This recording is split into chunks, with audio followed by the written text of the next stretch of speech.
Hello best dreamers, आज तारीख है 20 मई 2020। चलिए देख लेते हैं कौन कौन से आर्टिकल हमें डिस्कस करने हैं। आर्टिकल के डिस्कशन से पहले हम कार्टून का जिस्ट समझेंगे। कार्टून में ये है हमारा कोरोना वायरस, और कोरोना वायरस अपने पूरे टीम मेंबर को सिखा क्या रहा है कि जो हमारा लो हैंगिंग फ्रूट होगा, मीन जिसका इम्यूनिटी सिस्टम बहुत वीक होगा, जो जो काफ़ी वीक होगा, मीन अक्सर बीमार रहते होंगे, हमें पहला टारगेट उन्हें करना है। मीन इतने ढेर सारे लॉगर हैं, मीन जो सबसे इजी वन टारगेट होगा हमें पहले उसे टारगेट करना है, फिर इस कोरोना वायरस को स्प्रेड करना है। और बड़े स्मार्टली अपने बच्चों को ये सिखा रहा है कि हमें कैसे टैकल करना है। ठीक है, तो घर पे रहिए, बचे रहिए, कोई साधन है नहीं। और आज के डेट में जो हमारे पास पहला आर्टिकल है डिस्कस करने के लिए, वो end of a monopoly.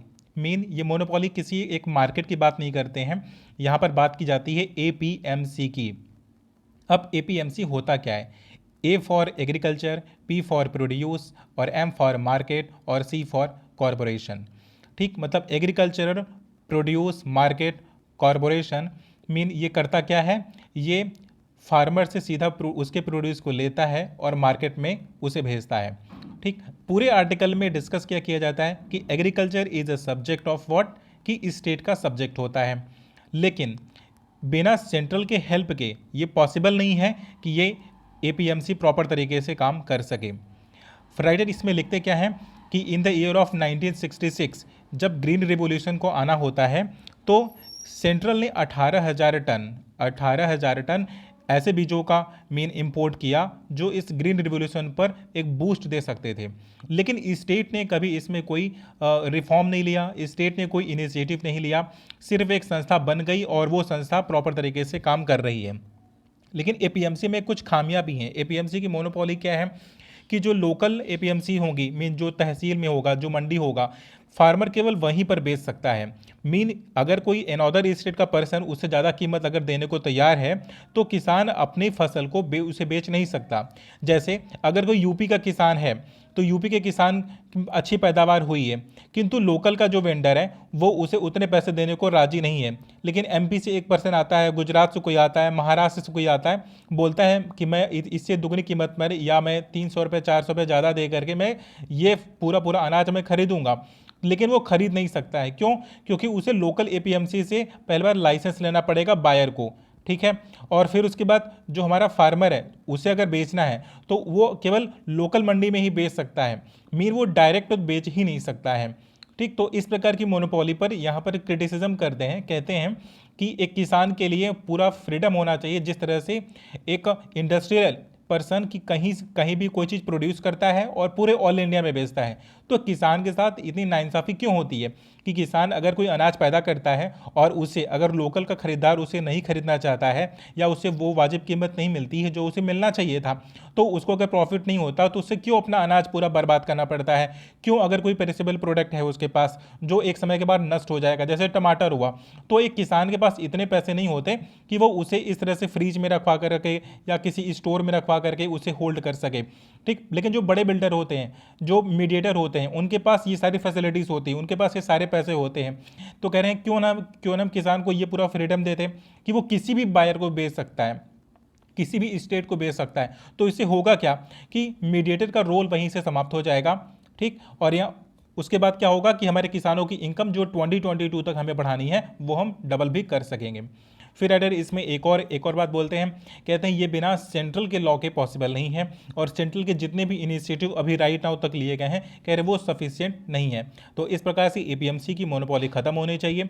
Local vendor या लोकल मीडिएटर के थ्रू जो सामान बेचने की प्रथा है, कह रहे ये भी समाप्त होना चाहिए, जिससे किसानों को फायदा हो सके। हमारे पास नेक्स्ट आर्टिकल है डिस्कस करने के लिए, ये इंटरनेशनल मीन अभी जो मीटिंग हुई थी, यूनाइटेड नेशन सिक्योरिटी काउंसिल ने एक मीटिंग बैठाई थी, कहाँ पर? अफगानिस्तान में। अफगानिस्तान में होना क्या था कि अफगानिस्तान में वहाँ की पीस के लिए और स्टेबिलिटी के लिए पूरा डिस्कशन होना था। तो नेबरिंग कंट्रीज़ को बुलाया गया, डिस्कस हुआ। इंडिया को उसका पार्ट नहीं बनाया गया, तो इंडिया ने क्रिटिसाइज़ भी किया, उस पर डिस्कशन भी हुआ, लेकिन फाइनली वो मीटिंग हेल्ड हो गई और मीटिंग का फिर आउटकम भी निकल करके आता है। लेकिन इसमें एक चीज़ बड़ी दिलचस्प देखने को मिलती है कि एक कॉन्फ्लिक्ट जो वहाँ की दो पार्टियों के बीच में था, अशरफ गानी और अब्दुल्ला अब्दुल्ला के बीच में। होता क्या है कि अफगानिस्तान में सितंबर में चुनाव होता है, लेकिन सितंबर का चुनाव का रिजल्ट फरवरी 2020 में डिक्लेयर किया जाता है। तो अब जब फरवरी 2020 में अगर चुनाव को डिक्लेयर किया गया, तो जो अपोजिशन पार्टी थी, मीन अब्दुल्ला अब्दुल्ला उसके लीडर थे, वो अशरफ गनी पर, मीन रूलिंग पार्टी के ऊपर ये इल्ज़ाम लगाते हैं या आरोप लगाते हैं कि आपने इतना डिले इसलिए किया क्योंकि आप हार रहे थे, ठीक है, और खुद को आपने गलत तरीके से विनिंग पोजीशन में डाला है, खुद आपने एक चीटिंग की है, ठीक। तो दोनों के बीच दोनों ने क्या किया कि पैरेलल गवर्नमेंट फॉर्म कर दी। दोनों एक दूसरे की बात को मानने के लिए तैयार नहीं थे। तो किसी एक कंट्री में अगर दो पैरेलल गवर्नमेंट प्रॉपर अगर वर्क करने लग जाएंगी तो होगा क्या कि जो गवर्नमेंट होगी, जो डेमोक्रेसी होगी, वो वहाँ पे कमज़ोर हो जाएगी। लेकिन अब वहाँ की गवर्नमेंट कमज़ोर, लेकिन जो उनका अपोजिशन है, मीन जो वहाँ पर टेरर फैलाता है, जिसे तालिबानी बोला जाता है, ठीक। तो अब तालिबानी तो एक यूनिफाइड है, वो तो गवर्नमेंट के अगेंस्ट में पूरी फोर्सेस से लड़ रहे हैं। तो गवर्नमेंट क्या हो रही थी, वीक पड़ रही थी तालिबान के अगेंस्ट में। अभी क्या हुआ है कि अभी प्रॉब्लम रिजॉल्व हो गया है। इससे पहले क्या हुआ था कि यूएस सेक्रेटरी ने अब्दुल्ला अब्दुल्ला को बोला था कि आप एक काम करो, आप अशरफ गनी के ही उसमें कैबिनेट में आप सेक्रेटरी बन जाओ। लेकिन अब्दुल्ला अब्दुल्ला ने डिनाई कर दिया था कि नहीं, मुझे इनके अंडर में सेक्रेटरी नहीं बनना। लेकिन अभी किस बात पर सहमति बन गई है, दरअसल अशरफ गनी और अब्दुल्ला अब्दुल्ला के बीच में एक बात पर वो दोनों हो गए हैं, एग्री हो गए हैं कि अब्दुल्ला अब्दुल्ला अशरफ गनी की हाफ कैबिनेट को डिसाइड करेंगे। मीन अब्दुल्ला अब्दुल्ला को कोई फॉर्मल पोजीशन मिली नहीं है, वो कोई पोस्ट नहीं गेन कर रहे हैं, लेकिन अशरफ गनी के कैबिनेट में जो प्रॉम्प्ट पार्टी होती है, मीन ग्रुप होता है, जो मेजर डिसीजन लेती है, कह रहे उसमें 50% मेंबर अब्दुल्ला अब्दुल्ला के भी होंगे। तो इस प्रकार से जो कॉन्फ्लिक्ट चल रहा था दो नेताओं के बीच में, वो समाप्त हो जाता है। और अभी भी अफगानी गवर्नमेंट और तालिबानियों के बीच में लगातार संघर्ष जारी है। वहाँ पर पीस इस्टेब्लिश कब हो जाएगा, राइटर कहते हैं इसमें कोई भी मुझे आने वाले समय में कोई रास्ता दिख नहीं रहा, क्योंकि लगातार तालिबानी अफगानी फोर्सेस के ऊपर हमला कर रहे हैं और अफगानी फोर्सेस तालिबान के ऊपर हमला कर रही हैं। तो कह रहे हैं कोई प्रॉपर ट्रीटी निकल करके या कोई पीसफुल ट्रीटी साइन हो करके नहीं आई है, ठीक। तो ये वाला आर्टिकल भी डिस्कस हो गया। हमारे पास नेक्स्ट आर्टिकल है डिस्कस करने के लिए क्या कि होता क्या है कि यूजुअली जो क्रिकेट होती जब क्रिकेट होता है तो उसमें एक बॉलर के पास, बैट्समैन के पास, मीन कैप्टन को आपने बॉल को साइन करते हुए देखा होगा।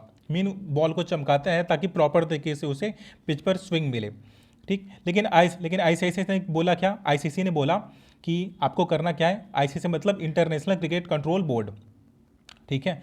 अब आईसीसी करता क्या है कि एक गाइडलाइन जारी करता है कि कोई भी मीन उस पर लगा करके, स्लाइवर लगा करके आप नहीं वो करोगे, क्लीन करोगे बॉल को, आप उसकी जगह अपने स्वीट का इस्तेमाल आप कर सकते हो, ठीक। तो अब राइटर कहते हैं क्या है यहाँ पर, कहते हैं कि आईसीसी ने जो अभी डिसीजन लिया है, कह रहे हैं ये छोटे छोटे डिसीजन, बिकॉज क्योंकि अगर कोरोना को फैलना होगा, कोरोना को इस प्रकार से अगर स्प्रेड होना होगा, ठीक है, तो फिर तो ड्रेसिंग रूम में भी हो सकता है, बिकॉज क्योंकि आप 200-300 लोगों का बायोमेट्रिक टेस्ट करके आप पूरी तरह से एक पूरे टूर्नामेंट को आप कोरोना वायरस फ्री अप नहीं कर सकते हो, क्योंकि बिना ऑडियंस के आए क्रिकेट होता ही नहीं है, ठीक है। फिर कहते हैं कि आपको इन चीज़ों पर ध्यान नहीं देना चाहिए था, आपको इन चीज़ों पर फोकस नहीं करना चाहिए कि बॉल को कोई कैसे साइन कर रहा है, कि कोई क्या पहन रहा है।